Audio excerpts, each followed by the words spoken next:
Tonight, we explore the mythic tale of Irion, the forgotten son of Hephaestus, a demigod born not of Olympus, but of fire and steel, deep in the forge of a mortal blacksmith. His task? Steal the eternal flame from Mount Olympus itself, to reignite the dying hearths of humanity. But what stood in his way was no simple quest. A three-headed guardian of the underworld, a jealous god in winged sandals, and a storm-summoning oracle who foresaw only one ending, Arion's death.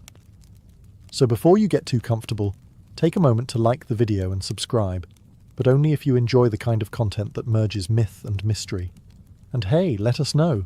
Where are you watching from? What time is it for you right now? Sometimes our stories are better than sleep, and other times, they just make you dream louder. It's time now to dim the lights, turn on a fan for some noise, and let's cover what we have for tonight, together. In the flickering forge of Mycenae, where men shaped iron with sweat and prayer, there lived a woman whose hands rivaled the gods. Her name was Callista, a mortal blacksmith with fire in her soul and a hammer that sang when it struck bronze. She built swords that could split spears in mid-air and armour so seamless it was whispered that Ares himself once wore her breastplates into battle. The gods noticed, but only one descended. Hephaestus, the lame god of the forge, the outcast of Olympus, watched her in silence. He was not drawn by beauty. Callista was not a woman of perfumes or palace gowns. She wore soot like war paint and smelled of iron and pine smoke. But when she worked, Hephaestus saw something divine in her movements, something familiar. One night, as the moon hung low and red over the Aegean, Hephaestus entered her workshop cloaked in smoke and shadow. He offered no gifts, no divine decree, only his presence. The forge flared brighter that night, and 9 months later, a child was born. Arion. He did not cry, not at first. His eyes opened and glowed like coals, and the fire in the forge leapt as if recognizing its kin. The midwives gasped. One whispered, "He's touched by the divine." Another crossed herself, and the oldest among them muttered, "He's not meant to stay here long."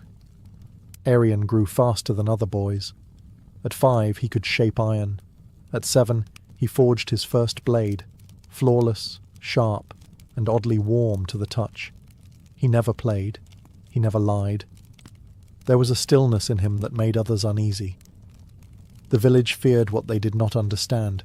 They called him cursed, the son of a god who had no throne. Children avoided him. Priests refused to bless him. But Callista? She loved him fiercely, teaching him not just to work with fire, but to respect it. "Flame obeys those who listen," she'd say, "not those who command." By the time he turned 16, Arion's forge burned day and night, shaping weapons for cities he'd never seen and kings he'd never meet. But even as metal flowed beneath his hands, something deeper stirred within him. He wasn't made to serve. He was made to change the world.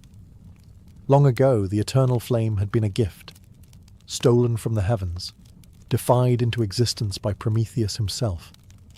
It was fire not just for warmth, but for thought, art, creation. It was what set man apart from beast.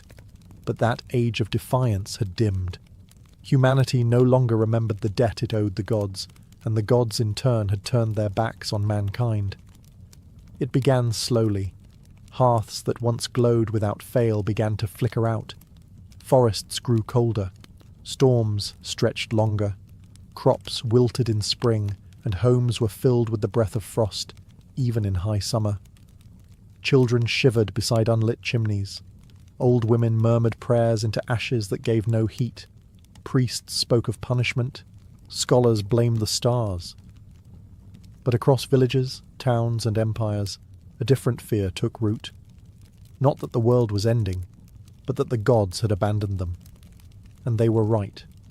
High atop Mount Olympus, the gods had sealed away the last true flame, a spark kept alive only in the divine brazier, untouched by mortal hand for centuries. No god dared share it again. They feared man's rebellion, feared what Prometheus had begun. They told themselves, let them suffer. They must remember their place. But not all gods agreed. In hidden corners of the world, whispers stirred. Dryads spoke of a boy born of flame. Nymphs saw sparks dancing in a boy's eyes from Mycenae. The winds carried a name, Irion. In the cold chambers of Delphi, the oracle dreamed of fire, walking on two legs, lighting cities with its footsteps. And in the depths of forgotten temples, dying candles sputtered back to life at the sound of a blacksmith's hammer striking anvil. Irion had no idea. He only knew the iron was growing harder to shape, that the flames in his forge required more breath, that the warmth that once came easily was slipping away. But the world had begun to watch. Gods both old and silent had turned their gaze to Mycenae. The divine brazier atop Olympus, though shielded in marble and guarded by fate, flickered for the first time in an age, responding not to a god, but to a boy born of fire and sorrow. And deep within him, something began to glow. Delphi was dying. Once the centre of divine council, where kings and warriors climbed stone paths to seek Apollo's voice, now it stood quiet, its columns cracked and overgrown, its sacred springs reduced to mist. But one voice still lingered, buried deep within the mountain's breath. The oracle. Irion arrived in silence. No one greeted him at the gates.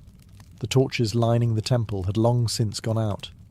Ivy clung to broken altars like fingers, unwilling to let go of lost faith. Thunder growled in the clouds above, not of rain, but of something older. Watching. He descended into the hollow chamber where generations before him had once wept and begged. There, seated atop a crumbling stone throne, was the oracle. She was draped in violet robes, skin pale like ash, eyes blind but blazing with storms.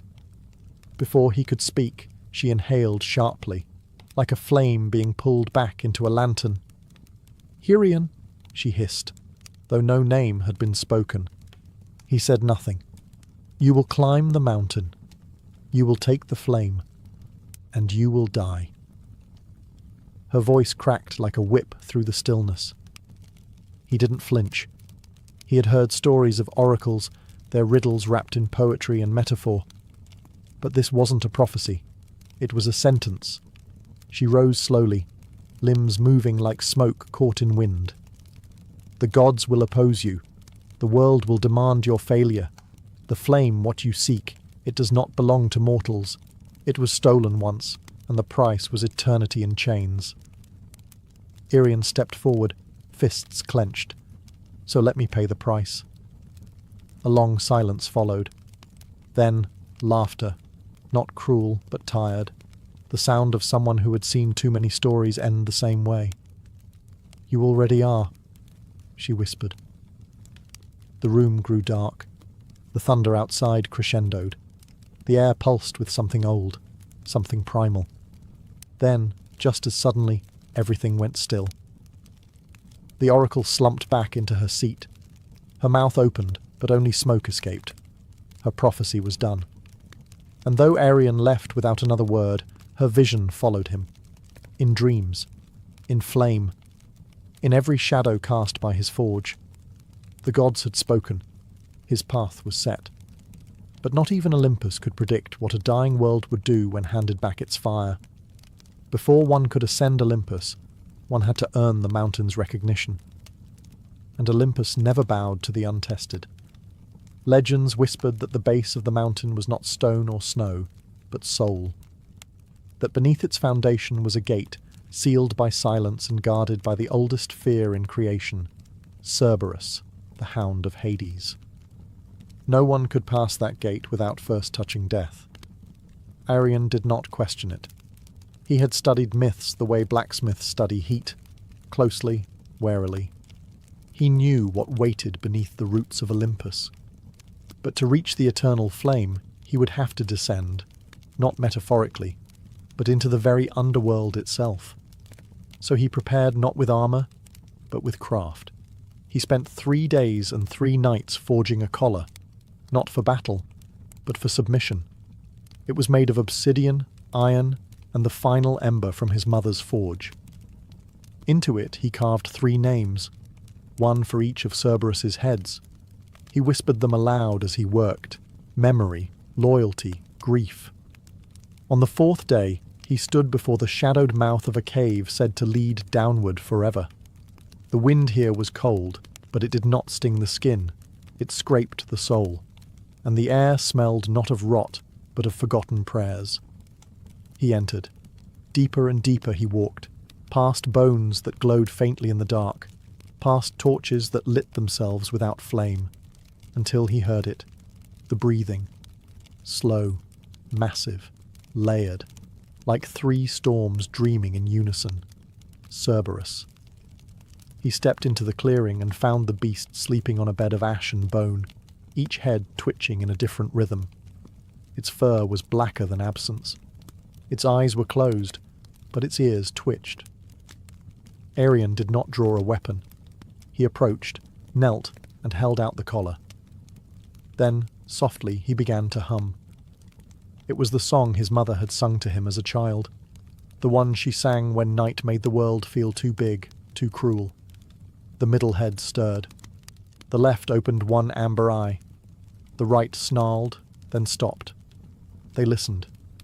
And in that silence, Arian slipped the collar on. Cerberus exhaled, and the door behind him opened, not with rage, but with respect. Arian had touched death, and death had stepped aside. The road up Olympus was no road at all.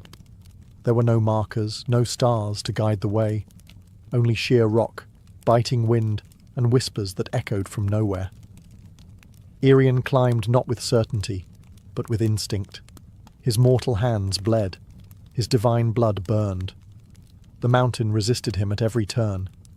And then he appeared, not with a roar, not in a flash of power, but in silence. Hermes, the trickster, the messenger, the thief. He stood on a ledge ahead, dressed like a traveller, cloak loose, sandals laced with feathers, eyes sharp as broken glass. A crooked grin danced across his lips. "Well," he said, spinning a coin between his fingers, "I thought you'd be taller." Arian didn't stop climbing. "I know why you're here," Hermes continued, walking casually beside him without ever lifting a foot. "You want to bring fire back to the mortals. Sweet, noble, stupid." Arian paused. "Then stop me." Hermes chuckled. "Stop you? Oh no. I'm not here to fight you. I'm here to make sure you understand the deal. You're walking into the heart of Olympus, into the gods' vault, into a story that isn't yours to tell. And yet," Arian replied, "here I am." That smile faded slightly. "You're trying to restore a balance that was broken for a reason," Hermes said. "The flame was a gift, once, a mistake, and now the gods guard it like a dragon guards gold. Not because it's precious, but because it's dangerous." Arian stared at him. Then they've forgotten what danger looks like. For the first time, Hermes' expression soured. The air around them shifted. The coin in his hand vanished. His wings twitched. "You think you're Prometheus," he said, voice cold. "But you're not even a flicker compared to him." "I'm not trying to be him," Arian answered. "I'm trying to finish what he started." Hermes stepped forward, pressed 2 fingers to Arian's chest. "Then here's my gift." Pain surged. It wasn't physical. It was deeper. A thread inside him twisted, turned. "The fire you seek," Hermes whispered, "will burn everything you are." Then he vanished. The mountain groaned. Thunder rolled. A storm had begun, not of rain, but of consequence. And Arian climbed higher, cursed, but unshaken. The curse settled into Arian's chest like frost in the lungs. At first, it was subtle, a tightening when he breathed, a dull heat beneath his skin. But the higher he climbed, the more it bit into him. Not like a wound, more like erosion. Piece by piece, the man was being scraped away, leaving something raw behind. Mount Olympus was no longer just a mountain. It was alive. Its cliffs shifted beneath his feet. Wind screamed down ravines like ancient voices furious to be disturbed. The higher he rose, the less mortal the world became. Trees stopped growing. Birds stopped singing. Even the stars above seemed to pull back. There were no paths. Only jagged ledges and sheer faces that demanded sacrifice with each step. Irian bled. He slipped. Once, he nearly fell to his death, but a sudden flash of heat from within his chest steadied him. It was as if the flame Hermes spoke of, the one that would burn him, had begun to awaken. But he kept climbing, because every time he faltered, he thought of the dying hearths, the cold villages, the children huddled in darkness. He thought of his mother, hands blistered, still forging warmth for a world forgetting what warmth meant. And still, Olympus offered no mercy. Storm clouds gathered above. Lightning danced along the ridge like gods pacing in frustration. He could feel their eyes now, watching, judging, waiting for him to fall. But it wasn't just the mountain fighting him. It was Olympus itself. He passed ancient ruins carved into the stone, temples long abandoned by faith, their altars cracked, their gods forgotten. Statues of Athena with eyes chipped out, columns of Zeus split by time and silence. Irian realized something no one else had dared to say aloud. The gods weren't powerful anymore. They were afraid that a mortal might bring the fire back without their permission, that someone not born in their halls might carry the light that once defined Olympus, and in that fear they threw their worst at him. Ice, thunder, visions, voices, but he climbed. With hands torn and heart smouldering, he rose above the clouds, and in the distance, lit not by sun, but by divine flame. He saw it, the brazier, burning, waiting. It was not what he expected. The summit of Olympus wasn't carved in marble or guarded by gods clad in gold. There were no trumpets, no gates, no thunderclaps of divine welcome. There was only silence, and the flame. It stood in the centre of a windless clearing, on a pedestal of blackened stone.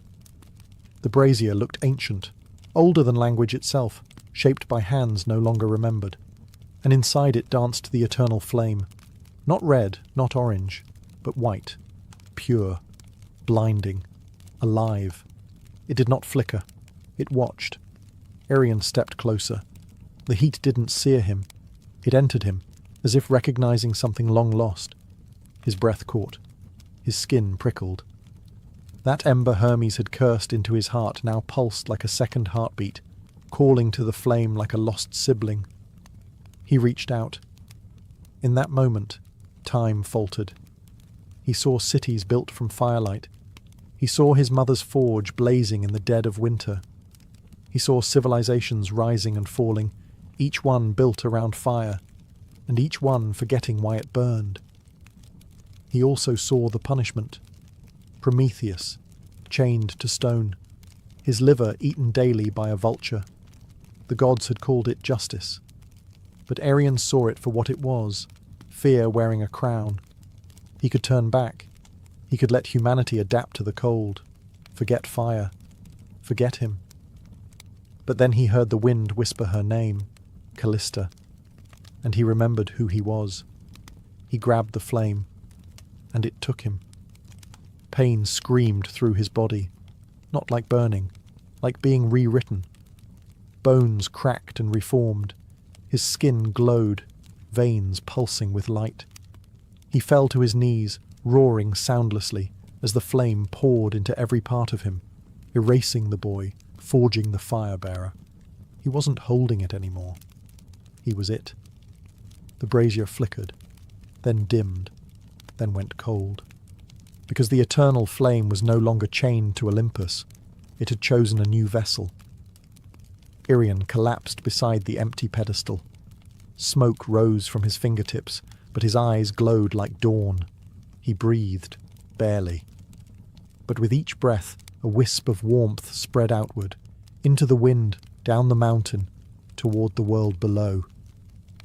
He had taken the fire, but not for himself, for everyone. Arion did not walk down Olympus. He carried it with him. The moment the flame entered him, the mountain stopped resisting. Winds fell silent. The sky cleared.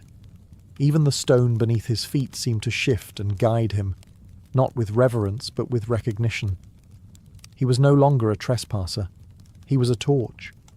His body smouldered with divine heat, not the kind that scorched, but the kind that stirred life. Wherever his foot touched earth, frost melted. With every breath, the cursed wind softened. The air smelled not of smoke, but of renewal, of rebirth. But he was not whole. His limbs trembled beneath the weight of what he carried. The eternal flame was not just fire, it was memory. He could feel every spark it had ever ignited.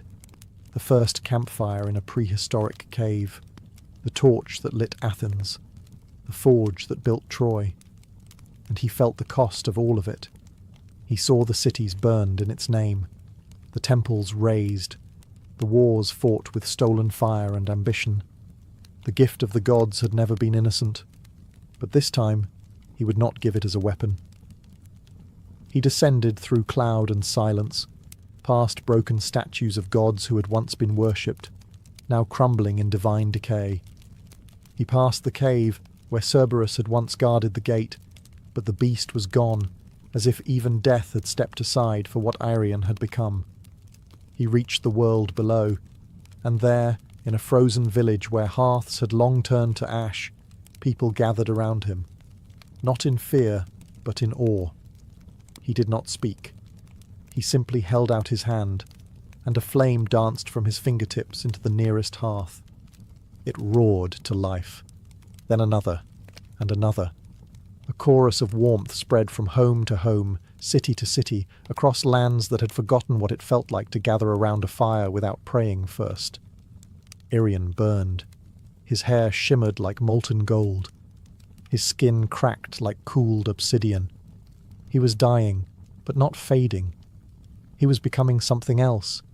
He had not stolen the flame. He had become it. And everywhere it burned, the world whispered his name, not in worship, but in gratitude. No tomb was ever built for Arion. No statue was carved. No songs were sung in temples. There was no procession, no mourning, no final battle to mark his passing. And yet, he never disappeared. After the fires returned, strange things began to happen across the land. In distant villages where no traveller had passed, hearths lit on their own. Entire forests, once frozen solid, blossomed overnight. Blacksmiths claimed their forges heated faster. Children, huddled in the cold, told their parents they saw a man of light standing beside the flame before it rose. No one could prove anything. But they all told the same story. He walked until there was nothing left of him to walk with. His body had long since cracked and burned, not from weakness, but from transformation.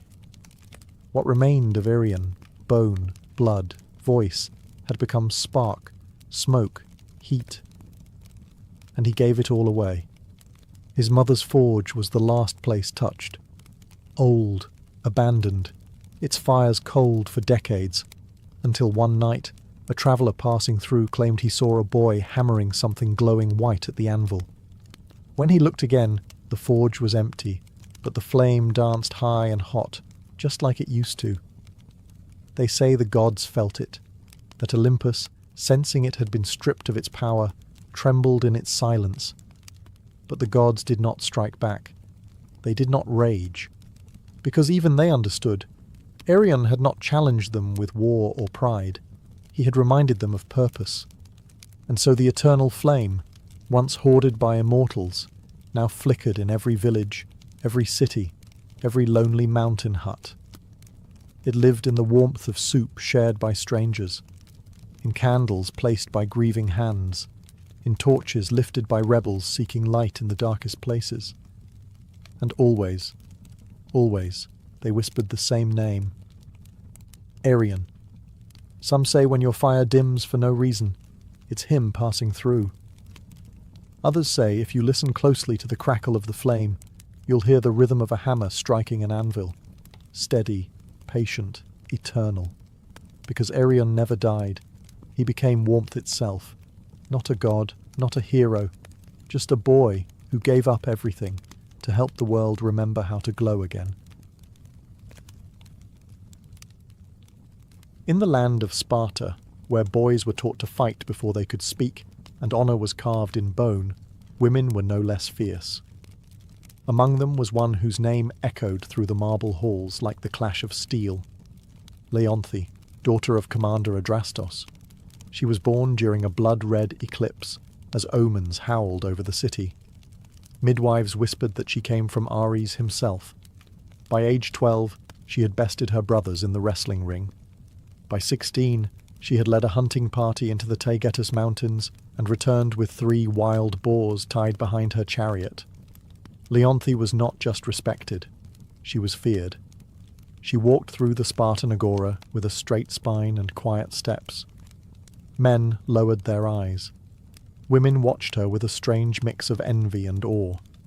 She rarely spoke unless spoken to, and her words were chosen like arrows, never wasted. But there was something in her that few noticed. When she removed her armour at night, when the torches dimmed and the world outside fell away, Leonthe would stare at the stars, not with a warrior's challenge, but with wonder. There was a softness buried in her, one that battle could not scorch, a yearning, not for marriage, not for conquest, but for something else, something the Spartan code had no name for. Peace, magic, mystery. She never said. What she knew was this. Every full moon, when the city slowed and the warriors slept, her body pulled her toward the cliffs above the river Eurotas. She would leave behind her spear, her cuirass, her reputation, and become just a woman wandering beneath the stars, alone.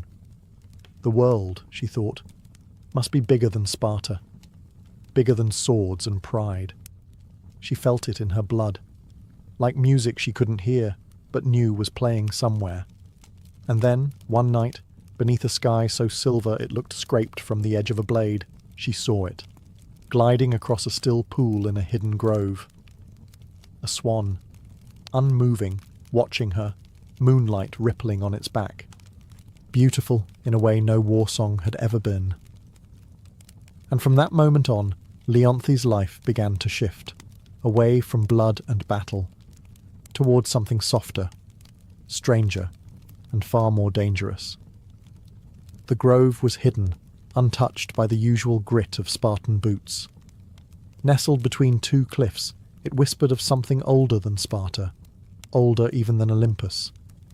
The trees curved in crescent arches, their branches low and silvered by moonlight. A shallow lake lay at the centre, still as glass, and on it, the swan. Its feathers shimmered like woven starlight, neither white nor grey, but something in between. It floated with the silence of smoke, cutting across the water with no ripple. Its long neck arched gracefully, as if sculpted by divine hands, and its eyes, gods, its eyes, held no animal wildness, no fear, only awareness. Leonthe froze at the tree line. Her training screamed caution. Nothing in nature moved like this. No creature stood so boldly before a human. But the swan did not flee. It watched her, calmly, expectantly. She stepped forward. It tilted its head. Another step. Closer. The lake did not stir. She stood at the edge of the water, heartbeat steady but alert, hand resting lightly on the dagger strapped to her thigh. The swan moved again, slowly, deliberately, toward her. When it reached the edge of the shallows, it stopped and bowed its head slightly. Leonthe knelt. She had seen thousands of things in her life. War camps burning, bloodied warriors screaming at the heavens, newborn calves gasping for their first breath. But never had she seen something so quiet, so still, so enchanted. She reached out. The swan did not resist. Her fingertips brushed its feathers. warm, unnaturally warm, as though its body burned with sunlight instead of blood. A feeling stirred in her chest, not fear, not fascination, something older, something she didn't know she'd been missing until that very moment. Connection. The swan blinked once and turned away, gliding back into the centre of the lake. Leonti remained kneeling, watching it, unsure what had just begun, but certain it was no accident. The next full moon, she returned. So did the swan, and again, the next month, and the next.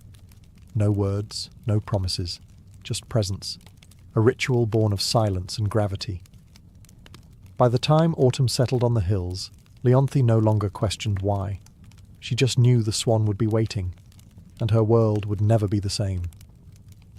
Seasons turned, leaves reddened, fell, and grew again.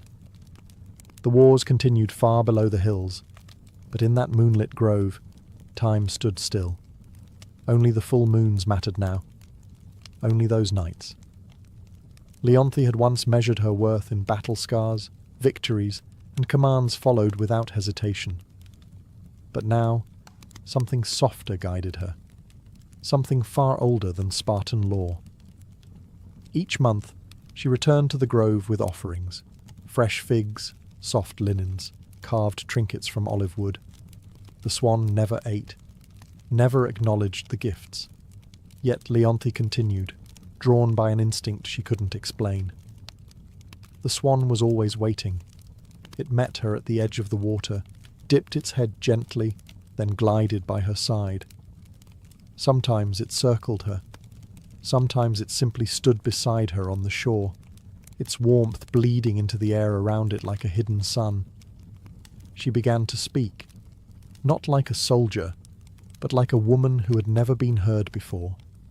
She spoke of her father's coldness, of how victory never filled the empty space in her chest, of the nights she stared at the sky, wondering if there was more than sword and soil.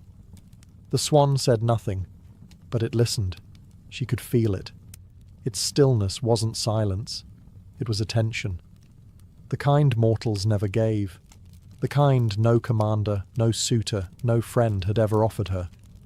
Over time, she stopped feeling alone. She braided her hair before each visit, smoothed her robes, sat beside the swan for hours, shoulder touching wing, saying little, yet feeling more than she'd ever felt in a Spartan palace or battlefield. And still, the swan never fled, never aged, never changed. She should have been afraid. There were stories of gods taking animal form to lure mortals into ruin, stories of punishments for those who loved the divine. But Leonti didn't believe in stories anymore. She believed in the way her hand fit perfectly along the curve of the swan's neck, in the way it bowed its head when she sang quietly into the night, in the way it seemed to wait for her, need her. No words, no promises. But in their silence, something ancient took root, and though she didn't speak the word, not even to herself, Leonti knew what it was. Love. The swan was not born of earth. Its wings had once stretched across the sky. Its fingers had played the lyre that made the sun rise. Its name had once been whispered in temples, carved in marble, and shouted in song. Apollo, god of light, of music, of prophecy, now silent, feathered, bound. Long before Leonti was born, Apollo had committed a sin in the eyes of Olympus. He had defied Zeus, not with blade or rebellion, but with truth. He had spoken against his father's punishments, against the cruelty passed down from throne to world, against the silence demanded by power. For this, Zeus did not kill him. He unmade him, a spell cast in fury, more curse than justice. Apollo was stripped of his form, his voice, his divinity, forced into the body of a swan, not to teach him humility, but to remind him he could glow like the sun and still be caged by shadow. The curse was crueler still. There was one condition. If a mortal ever discovered his true identity, the transformation would become permanent. And so Apollo waited. Years. centuries, lifetimes, floating on lakes, hiding beneath stars, watching mortals forget his temples, forget his hymns, watching the world grow colder as the gods withdrew, until Leonthe. Her presence cracked something inside him, something buried so deep even Olympus had forgotten it existed. Hope. He never meant to be seen, never meant to stay, but she returned, again and again, and her voice when she spoke to him in the glade, was the only thing that made the fire inside him flicker again. She was not a priestess, not a nymph, not a chosen oracle. She was a warrior with hands that knew only weapons, a woman hardened by loss and trained to feel nothing. And yet, she saw him. She treated him not as a symbol or a threat, but as something sacred, something worth waiting for. He dared not speak, dared not reveal his name. But in the tilt of his head, in the stillness of his body, he answered every question she never asked. And slowly, impossibly, he loved her back.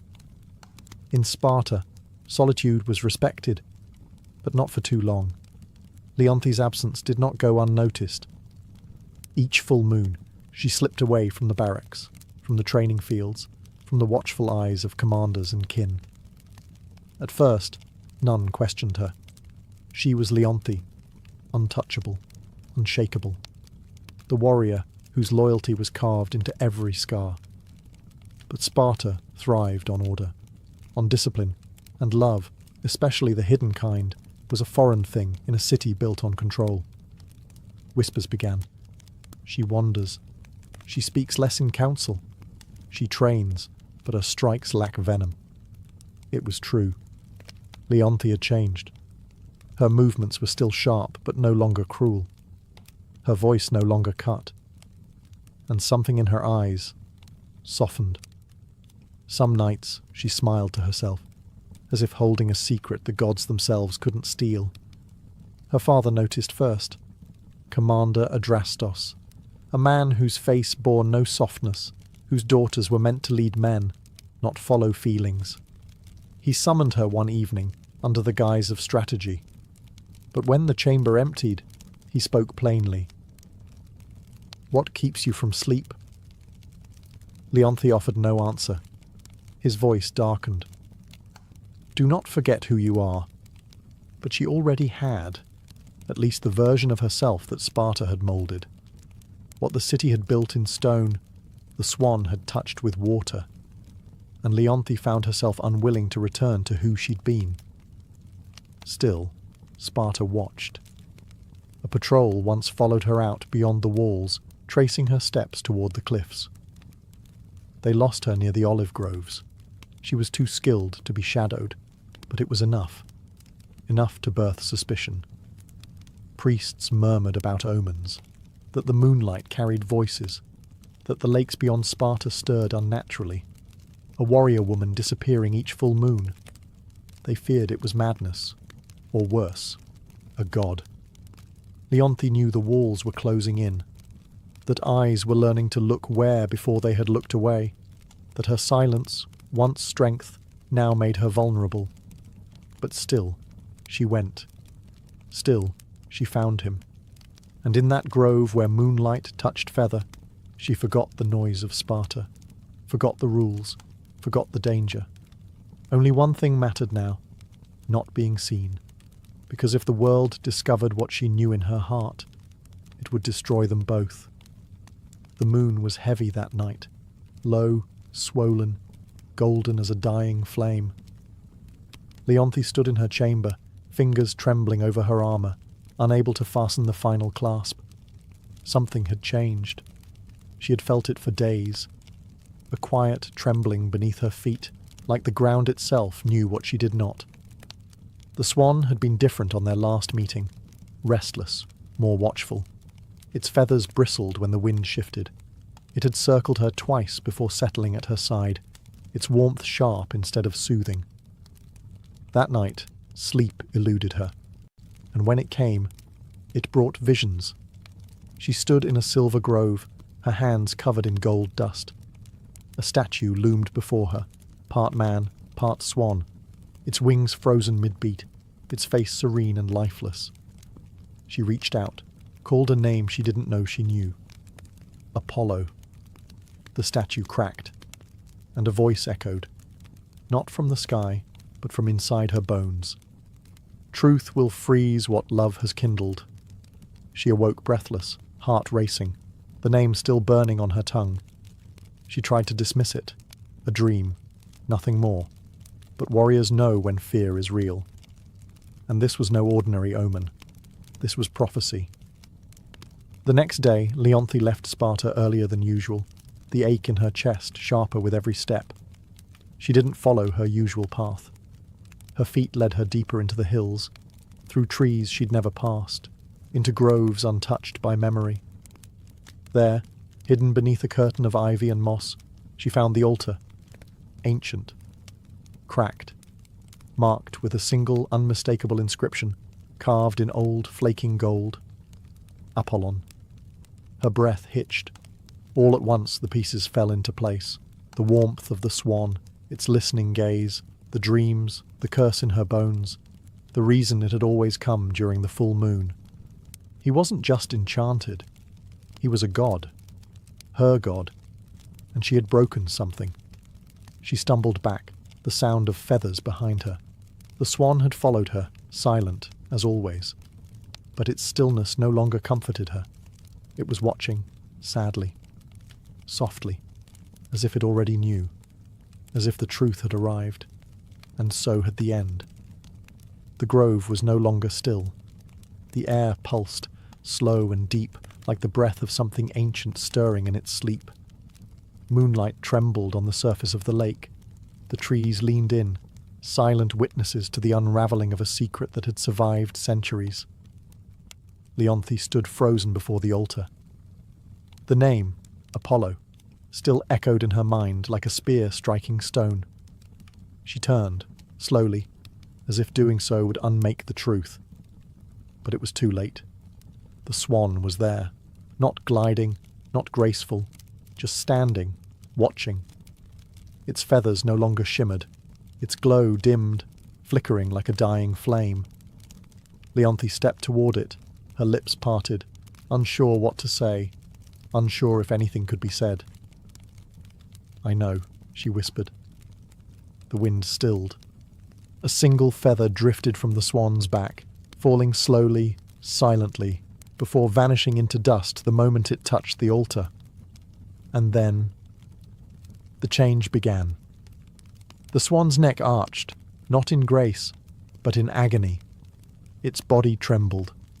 Feathers unravelled into streams of gold and light, wings bent into arms, webbed feet split into toes that dug into the earth, and where the swan had stood, now knelt a man, naked, radiant, broken, Apollo.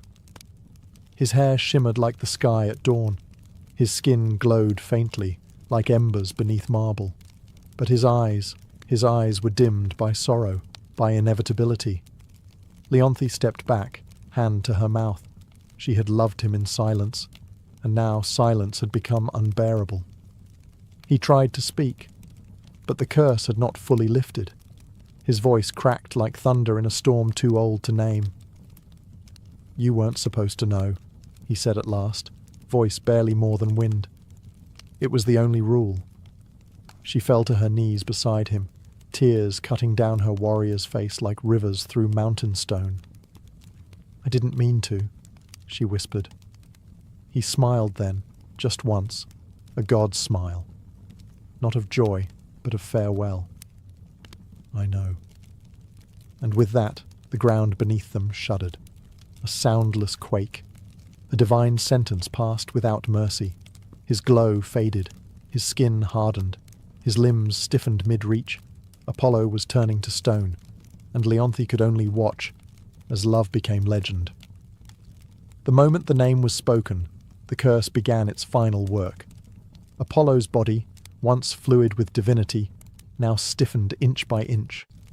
The light beneath his skin dulled like cooling metal. His golden hair lost its luster. hardening into marble threads as the final phase of Zeus's punishment took hold. There would be no forgiveness, no reprieve. Leonthe grasped his hands, still warm, still trembling, but she could feel it, the stone creeping like frost over flesh. His fingers curled around hers one last time before they stopped moving altogether. She shook her head. No, this can't be how it ends. But the curse didn't listen. It had waited centuries in silence, patient and cruel. Apollo's chest rose once more, and then didn't. His wings, half-formed behind his shoulders, froze mid-fold. His knees, bent in grief, locked in place. His face, still beautiful, still kind, was caught between love and pain, his eyes open, but unseeing. And then silence. A quiet deeper than any battlefield, deeper than the moments before the charge. This was not the silence of peace, but of loss, of something sacred shattered. Leonthe knelt there, forehead pressed to his now cold hand, a hand that once cradled stars, now nothing more than stone. Her tears slid down the side of his marble fingers and fell to the earth, one after another, slow and steady as a funeral march. The grove dimmed. Even the moon, so often bright and watchful, seemed to draw back behind a veil of cloud. No lightning came, no god appeared, because the punishment was done. Zeus had spoken. The swan had flown for the last time, and Apollo, god of light, was now a statue of silence, forever frozen in the moment of his final truth. Leonthe stayed long after the transformation finished, arms wrapped around what remained. She did not scream. She did not curse the heavens. There were no Spartans to hear her cries, no warriors to bear witness. Only the wind, only the trees, and the stone figure of a god who had once loved her, not with thunder and fire, but with stillness, and now with silence. Leonthe never returned to Sparta. She left her armour where it lay beside the altar, removed her sword, let her war-bound name drift away like smoke over the lake. The woman who had once stood tall among kings now knelt in silence beside a statue that would never move again. The grove became her world.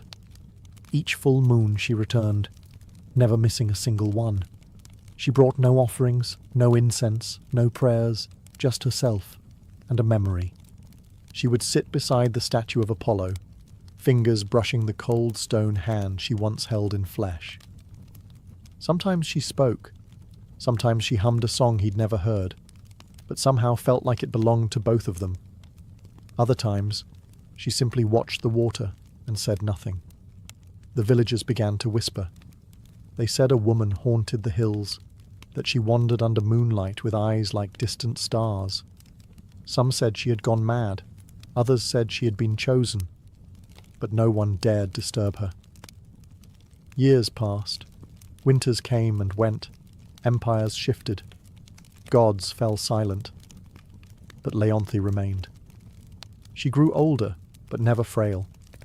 Her strength endured, less like a soldier, more like the roots of an olive tree clinging to the same patch of earth, year after year, storm after storm, and still the statue stood. Apollo, mid-kneel, wings half-formed behind him, gaze fixed on the space where Leonthe always sat. A moment frozen in marble, untouched by time. Some travellers claimed the stone was warm to the touch, that if you placed your hand against his chest, you could feel something faint, like a heartbeat from a dream. And then, one final full moon, Leonthe came. She sat beside him longer than usual, laid her head gently on his shoulder, and never moved again. When the villagers came weeks later, they found her there, peaceful, eyes closed, lips curled faintly in a smile. Beside her, Apollo's statue shimmered faintly, as if lit from within. No one touched it. They built no shrine, no temple. But the legend grew. And now, when the moon is full and the wind is still, some say the swan returns to the lake, not to be seen, but to remember. Melanion was not born under a palace roof or amidst temple incense. He came into the world beneath a willow tree during a storm that split the sky in two. His mother, a midwife's daughter, swaddled him in a linen wrap as thunder rolled over the hills. Birds scattered, the rain danced, and the child did not cry. He hummed. From the moment he could walk, music followed him. Streams whispered melodies when he knelt to drink. Leaves trembled in harmony as he passed. He didn't need instruction. Sound belonged to him. By 10, he could mimic any bird call and weave it into song. By 16, he played the lyre with such grace that even hardened warriors paused to listen. He sang of rivers, of lost brothers, of fields before war, songs that filled men's eyes with tears they didn't know they had. People called him a gift, a miracle, a child of divine breath. He never claimed it. Melanion travelled from village to village, sharing his music without coin or pride. His voice calmed fevers. His chords softened hardened hearts. He once played for a dying child who, upon hearing his lullaby, smiled and drifted into death as if it were a dream. But not all ears that listened were mortal. One spring evening, as he sat beside a glimmering river and strummed a tune about starlight, the very air around him changed. The wind slowed, the water stilled, even the frogs silenced their song. And then they arrived, the Muses. 9 of them, stepping lightly from behind the veil of the world. Cloaked in light and sound, each carried her own essence: history, tragedy, dance, epic, poetry, and more. Their eyes were not kind, not cruel, just knowing. They listened, and then, to Melanion's astonishment, they sang back. 9 voices in perfect harmony, older than language. Melanion closed his eyes, and without thought, joined them. His voice didn't echo theirs, it evolved them. When the last note fell into silence, even the stars seemed closer. One of the Muses, Calliope, eldest and most stern, touched his brow. "You are not ordinary," she said. "You are a vessel." And thus began the legend of Melanion, the bard whose voice would shake the heavens. From that night on, Melanion was no longer just a gifted mortal. He was touched, marked, whispered about. The Muses had chosen him. In the quiet folds of Mount Helicon, where few dared to tread, they invited him into their sacred circle. There, beneath ancient trees and skies unclouded by mortal ambition, Melanion learned not through lectures, but through experience. Calliope, muse of epic, taught him how to bend a story into sound. Clio whispered the histories of nations into his ears as he slept. Terpsichore danced barefoot through leaves while he played beside her, his fingers learning the rhythm of wind and body. Euterpe laid her flute across his palm and said only, "Listen." And he did. He absorbed, not just melodies, but truths. The kind that lived between words. The kind that mortals rarely noticed but felt. In the hush before a storm, in the ache of longing, in the gasp of a child at first snowfall. The Muses gave him not power, but perspective. And they asked for only one thing in return. Sing for them. Them, meaning mortals. The lost, the weary, the proud and broken. Those who needed to remember that beauty still existed, even in suffering. That song could be both balm and blade. At first, Melanion obeyed. He performed in city forums and quiet fields, played before kings and beggars alike. His songs stitched broken hearts, stirred revolutions, mended fathers to daughters, and enemies to uneasy peace. But as his gift grew, so did something else. Ambition. He began chasing sounds the Muses hadn't taught, notes no god had touched. In the stillest parts of the night, he would write alone, drafting fragments of something beyond language. A song that could bend time, still the wind, and bring tears to stone. A final song. He told no one, not even the Muses. because some part of him no longer wanted to share the divine. He wanted to surpass it. And the muses, ever watchful, saw the change. Not in his fingers, but in his eyes, the way he looked beyond them, as if destiny owed him more than admiration. And in the distance, fate stirred slightly, because no mortal walks beside the divine forever without cost. Melanion withdrew from the world. He left behind the applause, the requests, the gifts from kings and the adoration of cities. He stopped performing in public, stopped teaching students, even stopped speaking to the muses. Some claimed he had fallen ill. Others said he had died. But in truth, he had gone to the shadowed slopes of Mount Helicon, deeper than any mortal had ever gone, where only echoes of the old gods stirred. There, in a cave lined with crystals that sang when touched by light, he began composing the final song.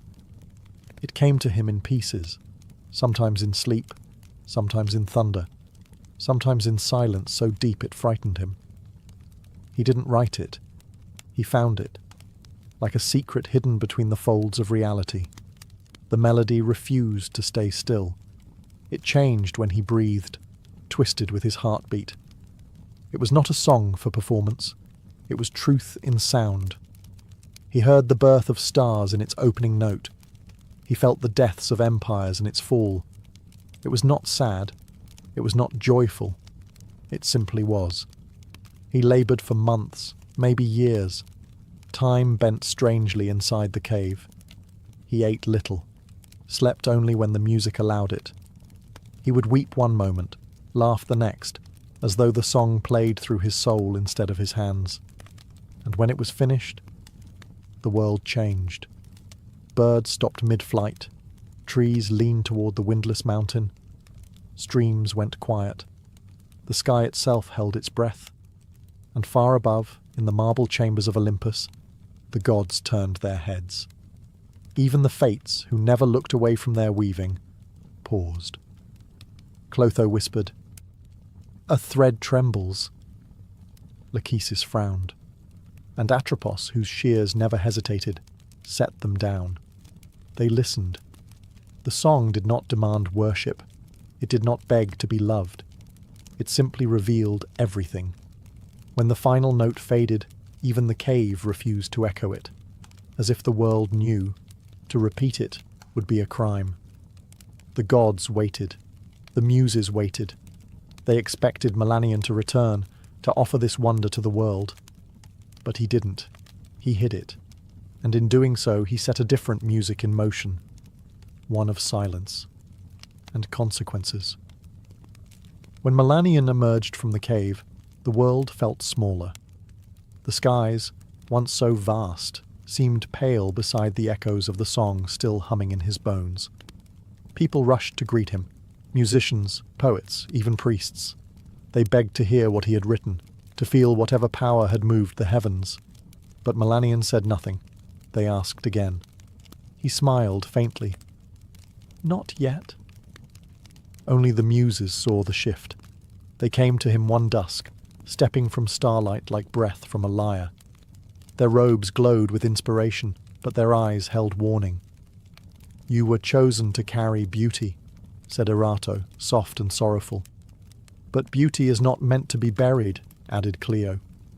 "You must sing it," whispered Calliope. Melanion bowed his head. "I will not see it cheapened." They flinched, as if he'd struck them. "You think mortals unworthy?" Terpsichore asked, voice trembling. "You think you alone are its guardian?"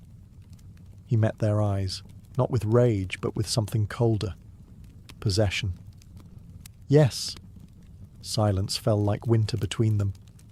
"Then you are no longer ours," said Calliope, "not because you created something beyond us, but because you hoard it."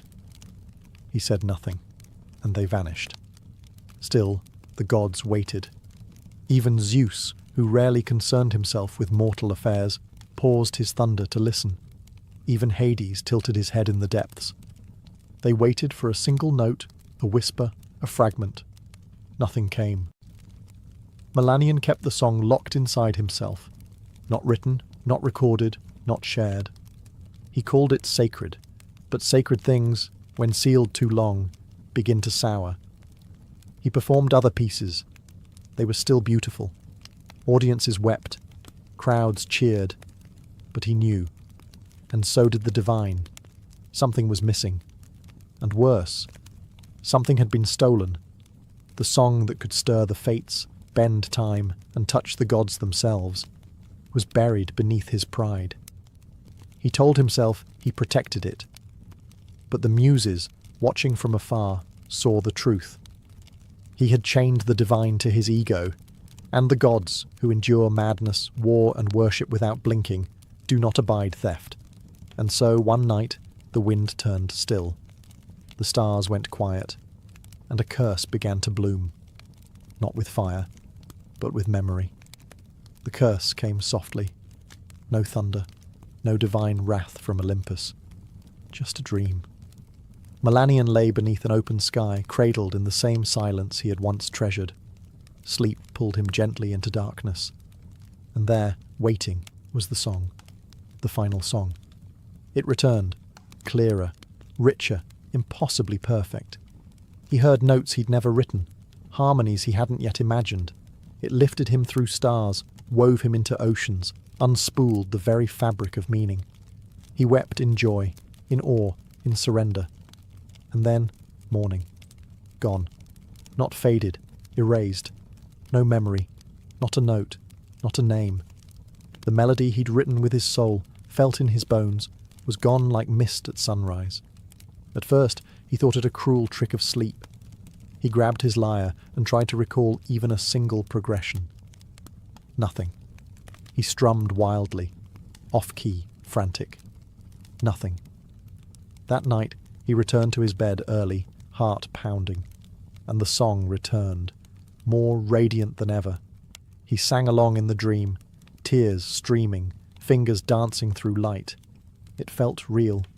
He could remember it within the dream, but once again, with dawn's first breath, gone. Melanion began keeping candles lit through the night, scribbling notes in the dark. He begged his mind to retain a phrase, a rhythm, a single image. But no matter what he tried, it vanished. Again, and again, and again. He stopped playing, refused to perform. Crowds dwindled, friends left. His home grew dusty and cold. But none of it mattered. He had one obsession now. Remember the song. The muses stood at a distance, watching with sorrow. He was given a gift, said Euterpe, and he chose to cage it. Now he is the only one who will hear it, said Polyhymnia. And never remember, whispered Clio. It was not vengeance. It was balance. Melanion would hear the song every night, for eternity. But it would live only in dreams. Each sunrise it would slip through his grasp like water through cracked hands. He would never stop chasing it, never stop hoping. And in time, hope would rot into madness. Because what torments a bard more than forgetting the greatest song he ever knew, and knowing it still sings without him? Melanion stopped counting the nights. They bled into each other, an endless loop of ecstasy and loss. Each evening, he slipped into dreams where the final song embraced him like a lover returned from war. And each dawn he woke alone, screaming, weeping, blank. At first, he tried to outwit the curse. He hired scribes to sleep beside him, begged seers to extract fragments from his mind. He sang to mirrors, hoping his own voice would betray some hidden memory. Nothing worked. And slowly, he began to fray. He stopped eating. His robes hung from a body gone hollow. His fingers trembled when he reached for his lyre, the same instrument he once cradled like a child. Strings snapped under his shaking hands. He didn't fix them. He didn't need them anymore. Because in sleep, the music still came. It became his only purpose, the only place he felt whole. And waking became a punishment. He cursed the sun, smashed his windows, sealed himself in a room with no light. But still the song left with the morning. When he emerged, he no longer resembled a bard. He was wild-eyed, gaunt, his once golden voice now raw from nights of desperate humming. He wandered from village to village like a beggar, not for coin, but for memory. "Have you heard it?" he'd ask strangers. "The song with no beginning and no end? Have you heard it in your sleep?"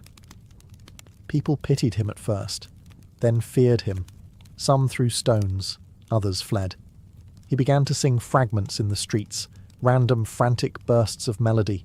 They made no sense to others, but to him, they were clues, keys, pieces of a shattered mirror he could almost reassemble, but every time it slipped through his fingers. He laughed when he failed, then cried, then laughed again, and every night the song came back, shimmering, whole, just out of reach. The muses watched, not with anger, with mourning. He had once been their finest vessel. Now he was a cracked jar, overflowing only when no one could hear. And in that descent, the song he'd hoarded became the thing that unravelled him. Not with fire, not with wrath, but with silence. Melanion no longer lived in the world. His body walked through it, yes, but his mind was elsewhere, caught between dreams and daylight, past and present, a song only he could hear, and only when it was too late to hold. He wandered barefoot through cities that once hosted him like royalty. Children who once sat at his feet now ran from his shadow. His name, once sung in praise, became a warning. Don't end up like Melanion. He slept where he could, under trees, in empty chapels, sometimes in the doorways of inns whose keepers once begged for his presence. He no longer asked for food, only a place to rest, only the dream. The curse never failed. Each night, he fell asleep with trembling hope, and the final song returned, whole, alive, a perfect ghost, and each morning he woke to forgetting. The cruelty wasn't in the silence, it was in the memory of sound. He remembered that he had heard something transcendent, that it had meant everything. But he could no longer remember why. He began speaking to shadows, to trees, to the stars. Sometimes he would sing to strangers, and demand they sing back, convinced the melody was hiding in someone else's throat. Once, he believed a child had hummed it in passing. He followed the family across 2 villages before collapsing in the dust, begging the boy to sing again. But the sound had been something else, something ordinary. He wept for hours, and still, each night, the song returned, taunting, embracing, divine. He tried to hum it as he dreamed, tried to wake mid-melody, but the curse was clever. He could not move within the dream. He could not record it, write it, carry it, only hear it. And when he woke, emptiness. Some who saw him said he still hummed in his sleep, that if you placed your ear near his mouth at midnight, you could hear a music unlike any other. But only then, only in darkness. The muses no longer came. The gods stopped watching. And Melanion, once the voice of the world, now wandered like an echo of a song the world could no longer remember, and he could no longer forget. Melanion had grown thin as twilight.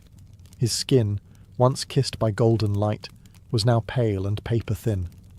His voice, what remained of it, was hoarse from years of whispers and wandering. He no longer searched for food, shelter, or even the song. He simply walked. One evening, he reached a cliff overlooking the sea. It was quiet there. No towns, no roads, no curious eyes, just the wind, the waves, and the stars slowly rising in the deepening blue. He sat, curled against a stone, the sea breeze tangling what remained of his hair. He didn't weep. He didn't sing. He simply closed his eyes, and the dream came again. But this time, something was different. There was no delay, no mist to wade through, no struggle to hear. The final song was there from the beginning, full and clear. But it was not just sound. It was a place, a presence, a world built from music. Melanion stood within it, barefoot on chords that bent like grass, stars pulsing above in rhythm. The sky was a symphony. The wind sang in harmony. And he was not just hearing it. He was part of it. His own voice joined the song, and it did not tremble. It did not forget. It soared. He saw every note he had lost, every phrase he'd mourned. But now he understood. The song had never left him. It had grown without him. It had become more than his hands could hold. He was not its owner. He was its witness. And in that final dream, there was no sorrow, no shame, no punishment, only release. When the sun rose, Melanion did not stir. The wind lifted softly around his body, as if carrying away a final breath. A shepherd passing the cliffs found him later, peaceful, hands resting on his chest, as if cradling an invisible lyre. There was no scroll, no recording. But above him, high in the coastal sky, seabirds flew in strange formations, almost like they danced to something only they could hear. And the sea, for a moment, sang. Not in words, not in melody, but in something older than either. Something he had finally become. Melanion was buried beneath a lone olive tree near the cliff where he last slept.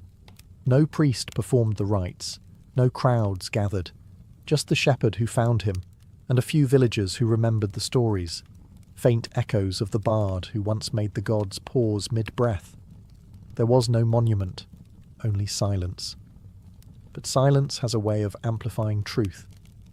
In the years that followed, strange things were whispered across the land. Travellers claimed that if you passed that cliff under a new moon, you might hear a melody in the wind, brief, fleeting, heartbreakingly beautiful. Not a full song, just a note, just enough to make you stop. Children began dreaming of music they'd never heard. Musicians would wake in the night with tears on their cheeks and no memory of why. And sometimes, when a bard sat alone at dusk with no audience, a sudden chord would form beneath their fingers, something not theirs, something perfect. They never remembered it by morning. The muses said nothing. They did not curse another bard. They did not reclaim the song, because they understood what Melanion had become. Not a warning, not a hero, but a vessel turned legend. A soul whose punishment was born not of cruelty, but of refusal, and whose redemption came not through sharing, but surrender. The final song was never written down. It was never performed in amphitheatres or temples. It does not exist in scroll or scripture, but it lives. In the quiet moments between sleep and waking, in the hush before a performer strums their first chord, in the way the sea sounds different when you're grieving. Melanion's song became part of the world itself, not to be remembered, but to be felt. A whisper in the bones, a melody without words, and those who feel it, even for a moment, never forget the silence that follows. They say, if you stand alone on the right cliff, on the right night, with no one watching, and the wind is kind, you might hear a sound that doesn't belong to this world. Just a fragment, just a breath. And maybe, if you listen closely enough, you'll finally understand why Melanion never let it go.